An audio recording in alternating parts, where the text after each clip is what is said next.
Yeah, sorry about that. Um, some little kid stuff.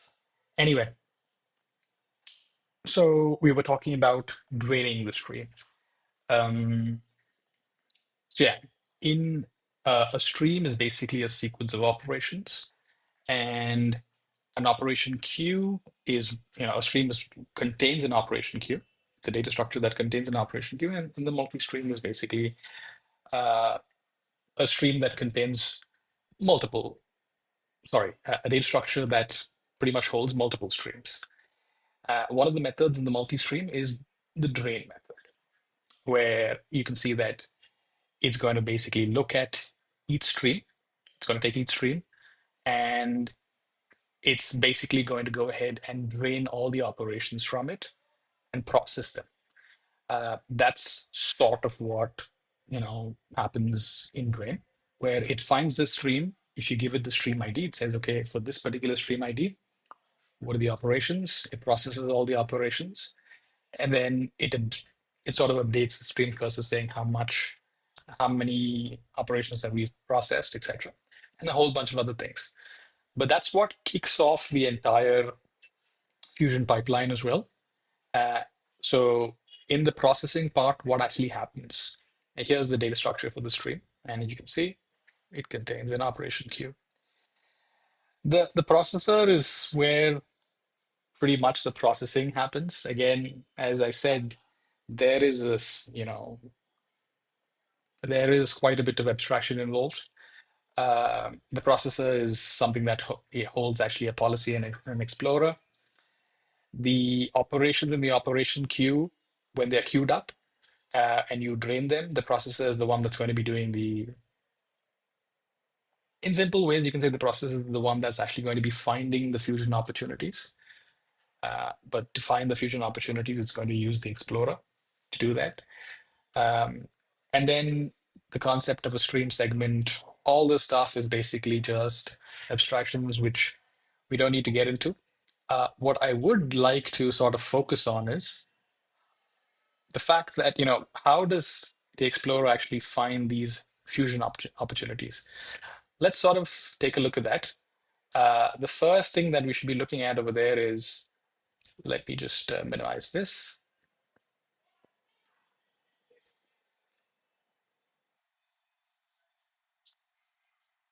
Yeah, so let me just minimize that. Let's just talk about the how Burns framework actually finds fusion opportunities, because that's kind of what was interesting to me as well. The first thing that we do is we actually add all these operations. As you've already seen, we've already added them to a queue, right? Now, the next thing is we sort of need to get them into these blocks that I talked about. And that's the job of what we call the stream optimizer. Its first job is to add operations to a stream. And if you sort of see how that's done, let me just find yeah, the first thing that's actually going to happen is you're going to call the Explorer method. And by the way, the stream optimizer contains the Explorer, right? Sorry, the Explorer contains the stream optimizer, the other way around. Okay. So you see, you went from a multi-stream to a stream to a processor to an Explorer, and the Explorer now has a stream optimizer. So there's quite a bit of stuff, number of abstractions, the data structures involved. Um, there are actually good reasons for that. Just so that you know. And that's how we go ahead and figure out. So the moment you start adding these operations at the registration time itself, you can tell, okay, so this is an operation that's probably doing a scalar multiplication, etc. So it goes into this block, it goes into that block, etc., etc., etc. And at that point itself, you're also trying to figure out. Um, so the optimization builder is actually looking at this operation and saying, okay, yeah, I probably, this block can have these operations because they're all probably fusible over here, and I can fuse them.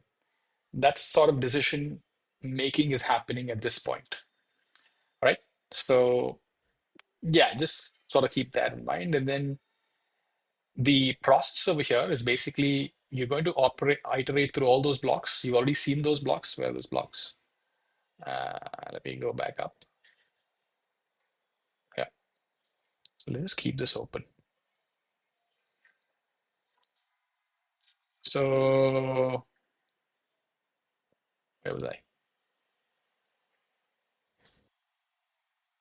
Sorry, let me just minimize this as well. Ah, so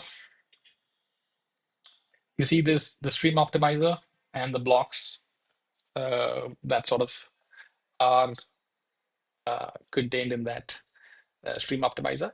That's good. Um, the idea is you're going to go through all these existing blocks, and then for each block, it tries to register the operation by calling block register. So you're basically delegating out the registration operation as we go further and further into the actual um, fusion pipeline. So the actual place where fusion happens, that is. Um, and then what does a block actually mean here? I already told you a block is just a bunch of operations. It's not necessarily the ordered operation. For example, if you look at the documentation itself, let me see if I can find it for you.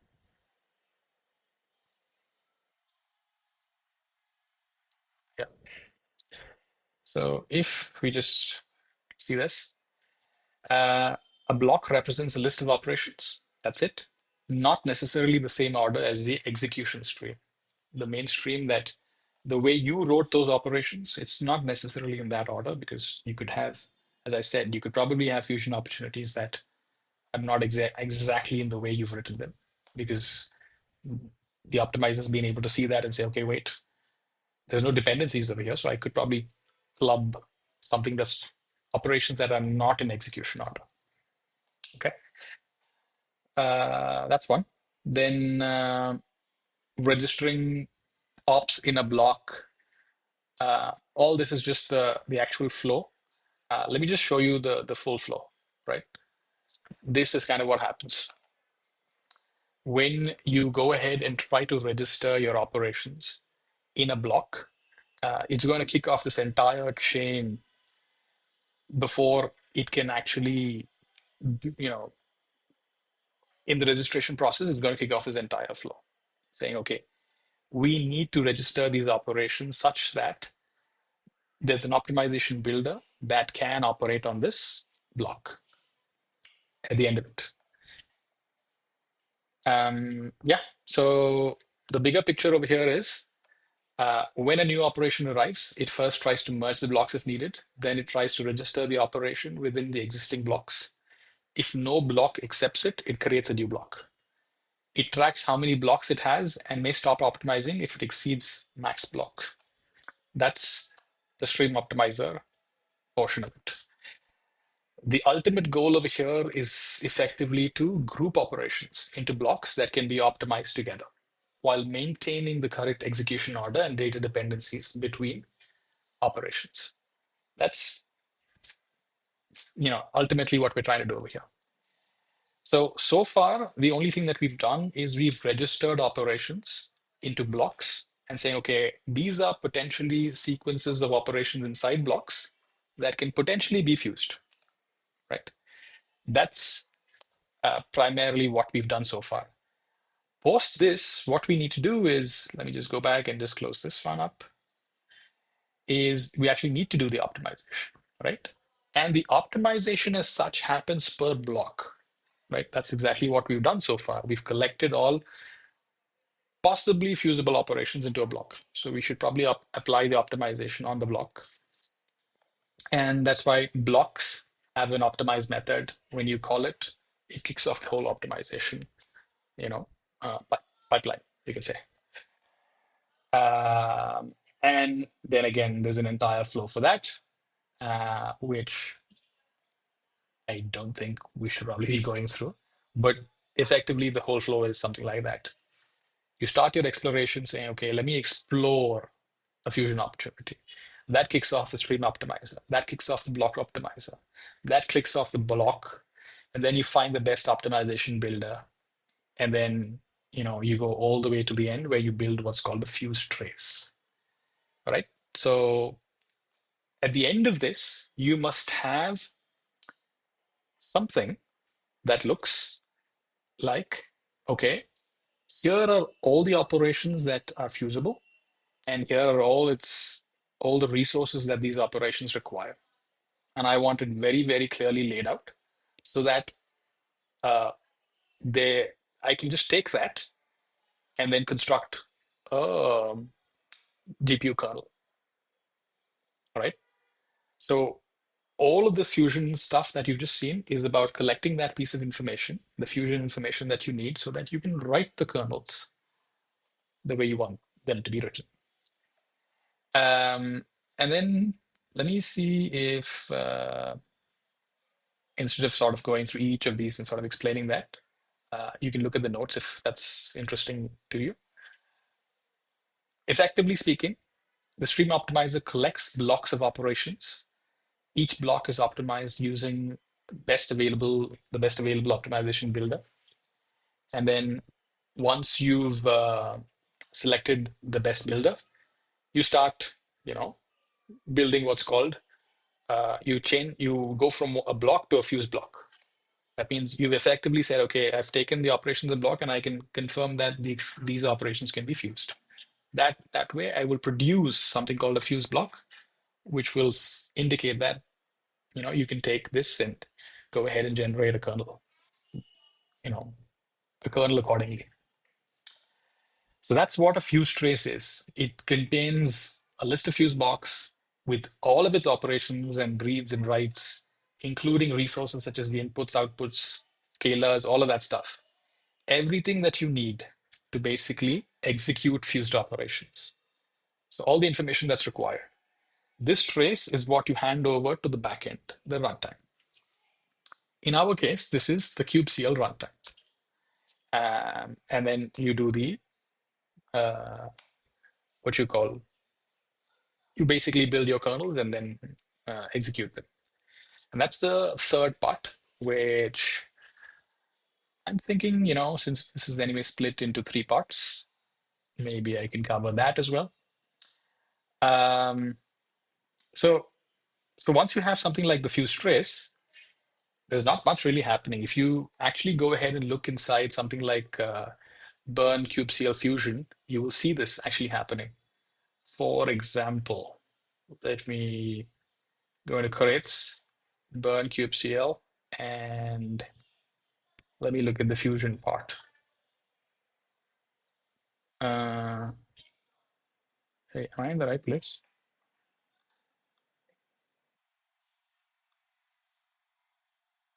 So, no, I'm the wrong one. Sorry.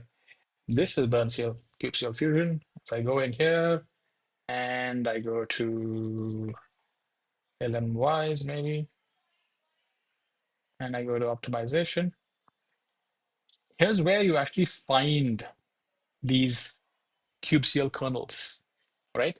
And CubeCL kernels are, for example, let's just take this. This is probably the one that I'm looking at. Yeah. Yeah. So if you actually look at this, this is not like, you're not generating a kernel at runtime on the fly. Your kernels are actually statically defined. This is the kernel. This is the GPU kernel that's entirely written in Rust. And that's going to get translated to whatever native GPU architecture you want to work with. And if you can see something, it's got this parameter that you're passing it, which is a fuse block config. Okay. This fuse block config also, it has, if you read the README page for CubeCL, you will see things like comp time, etc. mentioned. This is where that comes from. So I've made notes of that over here. The fused kernels that we keep talking about, they're not generated on the fly. They're statically defined, as you can see. They're like generic templates. They can pretty much, for example, if you're talking about an element-wise fuse, is nothing more than whatever you saw, the scalar multiplication, the scalar addition, all of those things can be handled by this one kernel, right? That's sort of what's happening over here. So, for example, the element-wise fuse kernel below appears to handle any sequence of element-wise operations, scalar, multiplication, addition kind of operations. So once we have a fuse trace, which sort of looks something like this, you say, okay, you need to do an assignment, you do need to do the multiplication, you need to do the addition, you need to do the tan hedge. If you have more multiplications, you could probably do that. I'll probably just remove these two just so that it's clear up. You have these four things, at least for our little example. You do that, you have a fuse trace now. At kernel launch time, this sequence is what's passed into what? This. And then the actual kernel that you're going to be calling from here is going to be looking something like this. All right. So there's really no runtime kernel generation, etc. Uh, you can say that this is actually compile time specialization that's actually happening. And that too at just in time, compile time specialization. And we're using these, what you would call, you can say directives, comp time, unroll, etc. for the same thing. So that's how you actually generate the final CubeCL kernel. And let me show you where Fuse is. Probably have a link to that. Oh, great, I didn't put that in there.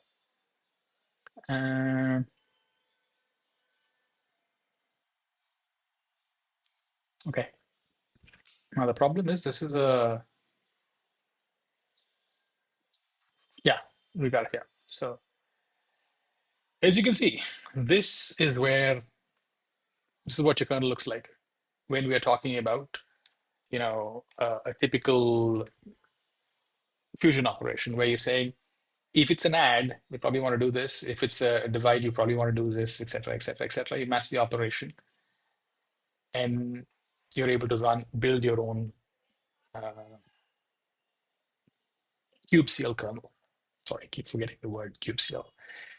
All right. So finally, after all this is done, that CubeCL kernel will then go through a translation process to the native GPU target architecture, for which I've already made a video. You can look at that.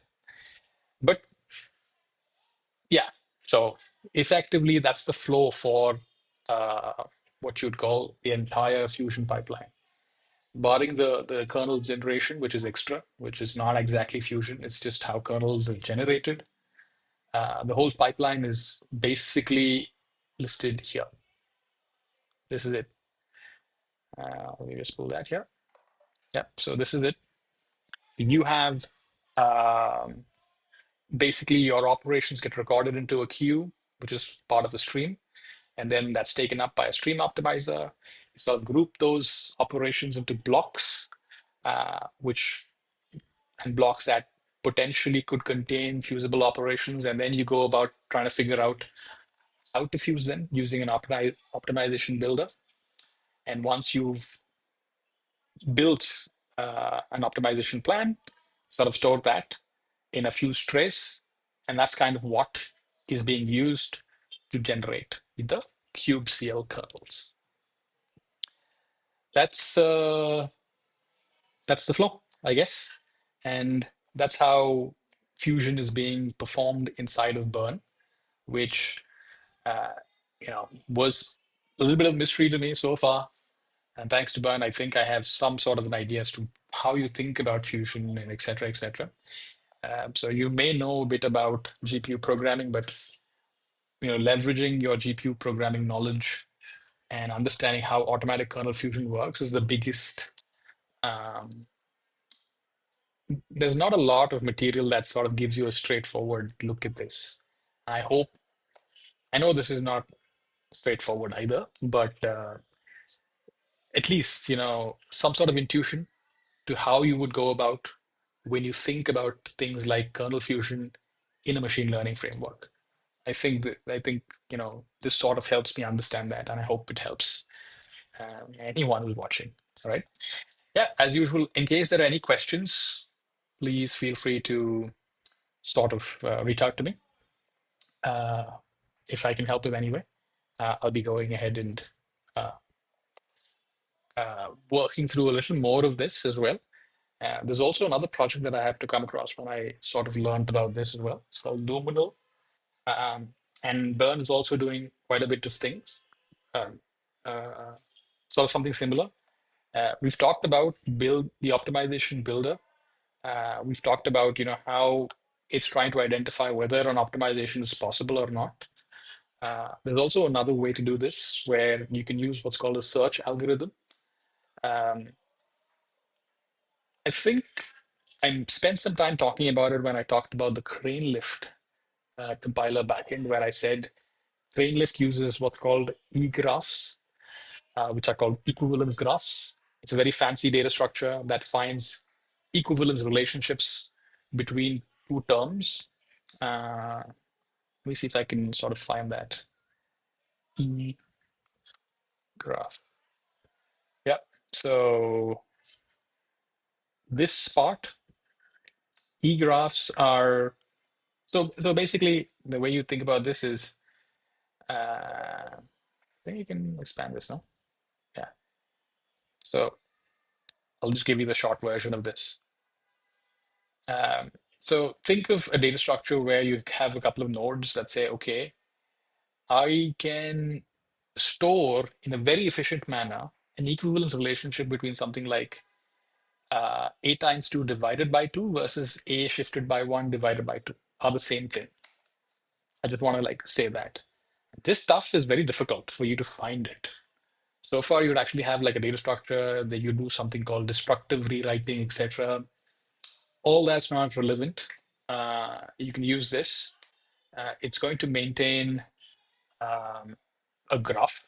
That's why it's called an equivalence graph to say, okay, these nodes and these nodes and these terms or these expressions are equivalent. And it provides a very, very compact representation format and easy to work with thing.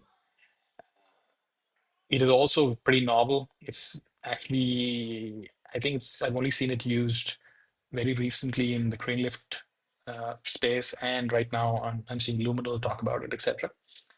But why in the machine learning framework thing is because if you can say that you can find out, like for example, if you go a little further, you can start seeing, you're building out a huge graph over here, and you're saying you're trying to find out all the possible equivalent expressions in that thing, so you can store it effectively.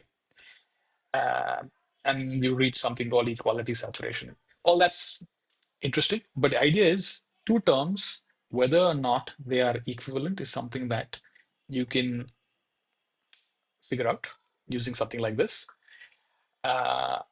And this is very interesting. Its application is very interesting in something like, what do you say, fusion search space or kernel. Uh, there's also the other thing that I forgot, apart from just kernel fusion, things like whether you want to do optimizations like unrolling or whether you want to do things like tiling,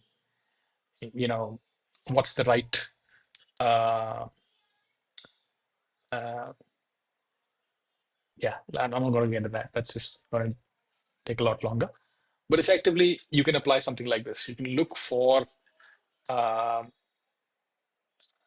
you can look for opportunities for fusion using some search algorithm like this as well, based off of an egraph. I guess that's kind of what I think Luminal is doing. I still have to look at it a little closer as well. But yes, it's very interesting. Oh, and there's one more piece that I have been working on. Uh, so I just noticed that there's some folks in Nvidia who've been working on a new Nvidia driver, a GPU driver from scratch. Uh, that's very interesting. Uh, so in case somebody's interested, just let me know. And I'm anyway thinking about learning how to write an actual GPU driver and what goes into it. There's not a lot, as far as I can tell, but you never know until you actually get into it. So yeah, that's another thing. If somebody's interested and somebody knows, there's some other work that I'm not aware of in the GPU driver development space, specifically being written in Rust, please drop a note. I'd love to know more about that. Okay, that's about it for me. Um, Hope you have learned something from this, and hope it's been useful. Again, if there's anything that I didn't get right, please drop a note. That's it. Thank you. Have a good day.